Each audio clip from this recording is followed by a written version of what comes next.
Happy Monday, everyone, and welcome back to the Clever Report. It's yours truly, Peter Clever. Today, we're going to talk about two different ideologies, contrasting between two people. On the one hand, you have Sophie Cunningham, the basketball star that has been very, very making rounds on social media, not only because of her basketball skills, but because, especially the pointing stuff, the way she was taunting the other basketball, player. And she's just lively at the UFC with Dana White. She's a lively person, basically. And then, on the other hand, we have Megan Rapinoe, the person, the ex-US female soccer team star that has been whining every day all her career about not getting equal pay, about the patriarchy, misogyny, and everything that woke liberals whine about. So now we're going to talk about men in women's sports. On one hand, you have Sophie Cunningham. I at everybody's applauding Sophie Cunningham, telling her that she's courageous and stuff. Yes, I understand, and I like the fact that she said what she said. But if as a society, if as a society that we are, calling people courageous for saying what a random fact that every logical thinking person over thousands of years, over the inception of the world knows, then it shows where we are as a society. Saying that men and women are different shouldn't be like a controversial statement. It shouldn't at all. So if Sophie Cunningham is making rounds on social media and people are losing their minds just because she said that she wants to protect girls and women in their sports. She doesn't want biological men that are mentally sick to invade their sports and take up their spaces. That shouldn't be like controversial. That shouldn't even be newsworthy. Everybody should be like, oh, okay, okay, it's a normal thing. Like, okay, that's what she said. But the fact that it's making rounds on social media is crazy to me. Even in 2026, this is not 2018 or 2019. The peak woke movement and the Me Too movement and everything. This is 2026, and somehow I don't know if the media is manufacturing this argument or is organic. But there's a clip of Sophie Cunningham making her views known on the issue, whereas journalists were asking her statements about it. This is the clip that is making us on social media. So I want us to watch the clip now. And you talked about wanting to protect young girls who shouldn't have to go against biological men. Just can you expand your viewpoint on that? I mean, I think I said what I said. I think it's kind of common sense. And I think I'll always believe in that. I think it's really important to protect children, and that's little girls who are also involved in that category. And so I stand on what I said, and I always believe that. Yeah. Do you see your advocacy on that, like taking any form going forward? I don't know. I'm not a very political person, but I do have beliefs. I have morals, and I'll always stand on those and be true to who I am. And I think people are going to take it how they want to take it, but I've never even really said anything about that. And so when it comes just to protecting young girls in sport and women in sport, I feel very strongly about that. I think that's why you have Title IX. That's why you have some of the greats in women's sports. If Title IX and women's sports weren't protected, then you wouldn't hear about any type of women in sport. And so I think in the future, it's just really important to protect. Do you think, I guess, along the line like that, it goes against perhaps some people might say, hey, for the trans community, this could be something that could come back on us or be targeted against us. Like, how do you, I guess, view that sort of critique? Like I said, I extend love, and I don't dislike anyone. Like, I think there is room for absolutely everyone here, and I think there's room to love everyone. And I truly think when you get people in the same room and you have conversations, you actually have a lot in common with a lot of people. And so I'm there to love, but I'm also there to love biological women, and I think that there are rights that need to be protected. And like I said, I'm going to stand true to that. I'll never falter in my beliefs in that, but I have never once said I hated the trans community. Like I said, I think there's space for everyone. Now you see that from the clip, like it shouldn't even be a big deal. They were asking her if her comments are going to hurt certain group of people. But this is crazy. Why are we protecting a certain group of people, giving them all privileges and authority and no responsibility? Saying that men and women are different or extra and excess chromosomes are different and we have different imperatives. There is an innate masculine imperative, there's an innate feminine imperative. And when these imperatives come closer, when these qualities come closer, you form a healthy society. So saying that, men shouldn't play in women's sports shouldn't be newsworthy. I'm sorry. I know I like Sophie Cunningham too. I want to applaud her, but in retrospect, thinking about it, I'm just like disgusted because it shouldn't even be a news story. It should be something everybody knows. Everybody knows, unless they're just trying to preach to the woke choir or trying to appease a certain minority. And that is crazy.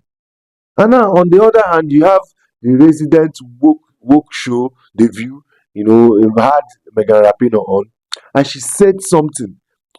Sometimes when these leftists, say these things, they don't know when they are actually, drawing the line or actually hitting the racism part of it. They don't know. They think that they are being generous. They think that they're just being charitable to minorities. But you hear what she said, and at the tail end, you see what she said that is making rounds or making people say, "Oh, did she actually say this?"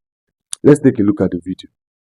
Back a little. At first it was like, well, nobody likes women's sports and nobody wants to watch it. Or there was, abuse happening and nobody seemed to care. Now all of a sudden we're going to use a vulnerable group of people in the trans community to be like, oh, well, we're just protecting women's sports and we care so much about it.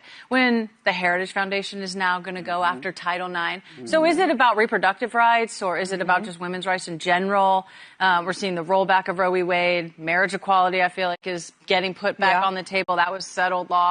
And so all of these things, like, yes, they're going after trans people in sports and they're using this as a wedge issue because we love sports and, we don't want our little girls to be unsafe in sports. And it's like, unsafe from who? But okay. But now we're using this as like an overarching thing when really what we're attacking women. We're saying, if you look like this as a woman, you can play. If you look like this as a woman, there's a bill in Washington happening right now that's going to require all girls, just like full stop, to go through a sex test, an invasive, like, examining their genitals to see if they're a woman. Yeah. And that has not worked out well historically for people to do we that. know what that means. Black girls are going to get questioned more, and they're going to get questioned first. Who's doing the examination? Who wants to subject themselves to Yeah, that? and so they're going to see a pullback. They don't like women in sports because it helps us with confidence and power, and we see so many women in the C-suite played elite level sports. It's just great for you physically and all of it, but it's an attack on women in society, and I think the tie between the Heritage Foundation now wanting to go after Title IX, it's just like so blatant. Like, let's connect these dots. It's more than just a couple of trans kids in the entire country and a couple in each state being able to participate in some youth sports. Now, this same Megan Rapinoe was part of the woke mob that basically emotionally blackmailed the U.S. men's team into giving them half of their money. I digress. That aside. Now, somebody like Megan Rapinoe, I've watched her football. It's mid, like she's not she can't compare to the men's game. In the women's game, she's actually, above average. She has won the female Ballon d'Or before. And if you watch her clips, you'll be like, this person can't even survive a day in a training session with men. But this is what we want. The fact that when she was playing, she wasn't advocating for all this nonsense. She wasn't advocating for young girls to be smashed in the face or bullied physically by men invading their spaces. Now that she's retired, she wants men to play. Now, if there were no gender division in sports generally, women would win likely little or no medal. They won't even enjoy the sports because our bone density is different, our lung mass is different. We are more likely to endure. So the both genders are different, statistically different. What we have interest in and what we actually find amusing, sometimes what we find funny. Our humor is different, like inherently. But she's out here. And another thing she said, she's trying to say, so basically, is Megan Rapinoe saying that black women look like men? Because she said that we all know that black women are going to get, they are going to be the first people to be discriminated in in looking at if people or these people look like men in women's sports. So basically, she's certainly saying that black women look like men. They're not feminine at all. But you see the problem. If a conservative or somebody on the right actually said this, they would have called the person to resign. They would have, banned the person's social media. They would have cancelled the person. So I'm not happy that in 2026, in big 2026, we are still having this argument that should mentally ill men. These people are mentally ill because if you're a man, you genuinely think you're a woman. I'm sorry, you're mentally ill. And that doesn't mean I hate you or anything. I just have empathy and sympathy for you. But I can't just allow your delusion to cloud everybody's sense of reason. So that the fact that we're still arguing this in 2026 shows that in the culture war or in the world or culturally, especially in the West, because all these things you can't find it in Africa or in Nigeria where I am. At least we still have common sense when it comes to things like this. But the fact that in the West this is still a raging argument shows that there's still a lot of work to be done. Many people are still, crazy in the head. Many people are crazy in the head in the West. So this same Megan Rapinoe, this same lady, under 15 boys beat them constantly. If under 15 boys that have not even passed through puberty fully are beating the US national women's team, then imagine if a full grown man is playing against them. Just imagine if they will actually even have enjoyed the game. If under 15-year-old boys are beating these people constantly, and most of the time they don't even publicly air these football matches, these friendlies with 15-year-old boys just because they want to avoid the backlash on social media. You can't cheat nature. You can't cheat nature. Nature made it that men are on average stronger than women, and that is just a fact. I didn't create everybody. If you are angry with it, take it up with the Most High. So I am happy that many people are coming in, are happy and in defense of Sophie Cunningham, and are happy that somebody actually has a backbone in this whole mainstream sports ecosystem to call out what is happening. But I still don't think it's an act of bravery to say that men shouldn't play in women's sports and women should be protected or women's space should be protected. And that is all I'm going to say about that. Make sure you like, subscribe, turn on post notifications so you'll be notified anytime I drop another video.